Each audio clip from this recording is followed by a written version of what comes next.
안녕하세요. 백사원 목사입니다. 오늘은 9월 18일 목요일 아침입니다. 오늘도 신실한 마음으로 하나님의 말씀과 함께 하루를 시작하는 여러분 모두에게 크신 하나님의 넘치는 은혜가 하루 종일 함께 하시기를 바랍니다. 오늘 하나님의 말씀은 역대하 4장 말씀이죠. 오늘 본문에는 두로 사람 후람이 솔로몬의 명령을 따라 성전을 얼마나 공교하게 잘 지었는지, 성전 기물이 어떻게 만들어졌는지에 관한 내용을 다루고 있는데요. 두로 사람 후람은 솔로몬이 두로 왕에게 요청하여 두로 왕이 금, 은, 동, 그리고 나무와 철, 그리고 직물을 가장 잘 공교롭게 직조하는 대표적인 사람을 솔로몬에게 보내준 사람이죠. 본래 이 후람은 아버지가 두로 사람이지만 어머니는 이스라엘 지파 중에 한 지파인 단 지파의 여인이었습니다. 이것에 관하여 역대하 2장 13절과 14절에 기록되어 있는데요. 어머니는 이스라엘 사람이요 아버지는 두로 사람이었던 후람이 왕의 요청을 따라 이스라엘로 내려와서 성전의 각종 기물들을 공교롭고도 신묘막측하고 기가 막힌 방법으로 잘 만들어내었던 것입니다. 이것은 마치 그 옛날 모세 시대에 성막을 지을 때 부사라엘과 오홀리압이 성령에 충만하여 공교하고도 기가 막힌 기술로 성막에 있는 많은 기물들을 잘 만들었다 했던 것과 같은 맥락에 있는 내용입니다. 우린 여기서 매우 중요한 사실을 발견하는데요. 이것은 바로 우리가 가지고 있는 모든 재능과 지혜는 우리 스스로 만들어낸 것이 아니라 하나님이 주신 것이라는 사실을 보여줍니다. 그리고 하나님께서 주신 재능으로 하나님의 영광을 위하여 쓰임받을 때 그 사람이 이스라엘 사람이거나 이스라엘 사람이 아니거나 이것은 중요하지 않는 것입니다. 다만 중요한 것은 우리가 갖고 있는 재능과 기술, 지혜가 하나님을 위하여 어떻게 쓰임받느냐, 누구를 위하여 쓰임받느냐가 중요한 것입니다. 오늘 본문 11절 이런 표현의 말씀이 있습니다. 후람이 또 솥과 부삽과 대접을 만들었더라. 이와 같이 후람이 솔로몬 왕을 위하여 하나님의 성전에서 할 일을 마쳤으니.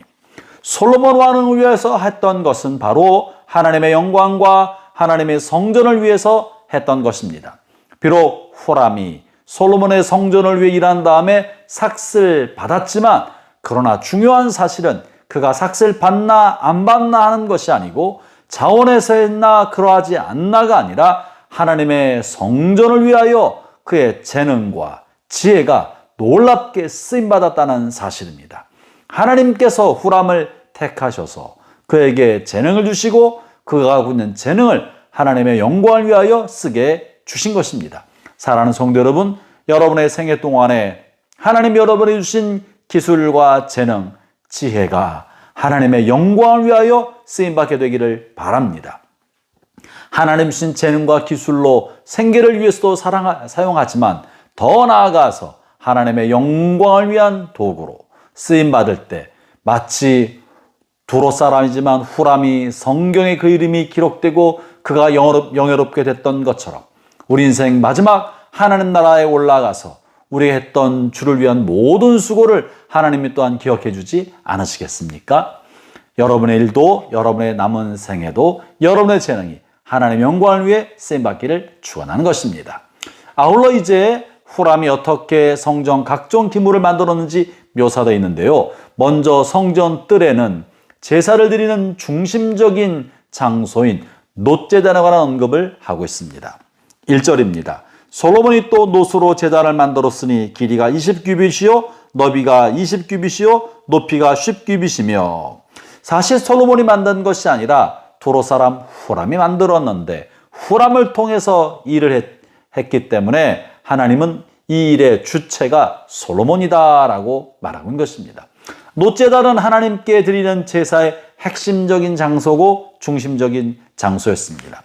이 놋제단에 나가기 위해서는 반드시 제사장도 손발을 씻고 자신을 정결하게 한 다음에 제단 앞에 나가 하나님 앞에 예배드리고 제사를 할 수가 있었는데요.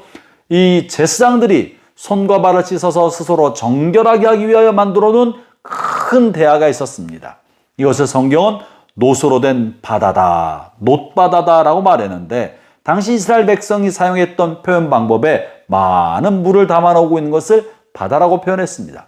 그래서 놋바다는 많은 물을 담아놓은 큰 대야를 말하는 것입니다. 아울러 번제를 위하여 제물을 씻는 곳으로서 작은 대야를 만들어 두었습니다. 그것을 물두멍이라고 표현했습니다. 물두멍은 번제물을 씻기기 위한 곳이었었고 놋으로 된 바다는 제사장이 자신을 씻기 위한 것이었습니다. 이 두 개는 모두가 다 하나님을 예배하기 위하여 우리가 어떻게 자신을 준비해야 되는지를 말해주고 있는 것입니다. 어떻게 준비해야 됩니까? 자신을 정결하게 해야 되는 것이죠.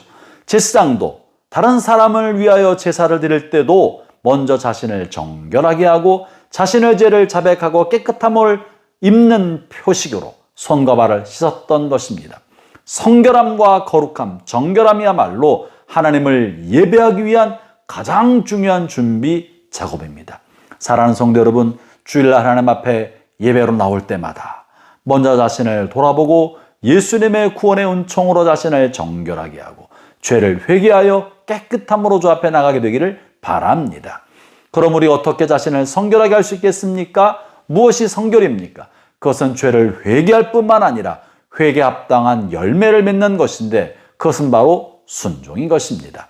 입으로만 회개하지 아니하고 회개 합당한 열매인 순종의 삶을 살고 순종의 결단을 하고 순종으로 말미암은 실천한 삶을 살아가는 것이야말로 진정한 의미의 성결, 거룩함인 것이죠. 사랑하는 형제자매 여러분, 오늘 본문의 말씀은 후람을 통해 만들어졌던 성전의 각종 기물에 관한 이야기를 하고 있는데 말씀을 읽어보면서 나 자신을 성결하게 하고 정결케 하여 주님께 예배드리기에 합당한 성전의 기물이 되도록 자신을 준비하는 삶을 살아가는 우리 모든 성도들 되시기를 주의 이름으로 축원합니다. 기도하겠습니다. 하나님 아버지 감사합니다. 우리가 성전된 사람들입니다. 우리가 성전입니다. 내가 하나님의 영광을 위하여 쓰임받을 성전의 기물이오니 주여 저희를 먼저 정결하게 하여 주옵소서. 깨끗하게 하여 주시고 하나님의 말씀에 따라 순종하는 삶을 살게 하여 주옵소서. 아울러 하나님 우리에게 주신 모든 재능과 기술과 지혜로 하나님을 예배하고 하나님을 영화롭게 하는 데 쓰임받을 수 있도록 저희의 남은 삶을 이끌어 주시옵소서. 예수님 이름으로 기도합니다. 아멘.